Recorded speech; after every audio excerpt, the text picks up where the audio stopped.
Let's learn how to flip and rotate a video on an iPhone.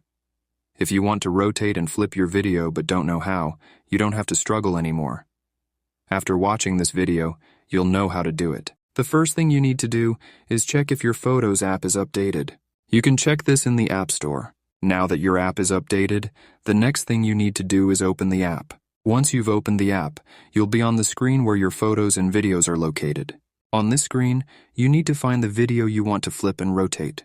When you've found that video, you need to click on it. Once you've clicked on it, you'll be taken to the screen where the video is playing, and you need to click on the Edit option located in the top right corner of the screen. After clicking on Edit, a screen with several options will open. On this screen, you need to click on the Crop option located at the bottom right. When you click on this option, more options will appear. You need two options located in the top left corner below the Cancel option. The right option of these two is to rotate the video, and you should click this option until you rotate it as desired. To flip it, click on the other option, and when you click this option once, you will notice that the video is flipped. This was a tutorial on how to rotate and flip a video on an iPhone. So, thanks for watching. See you in the next video.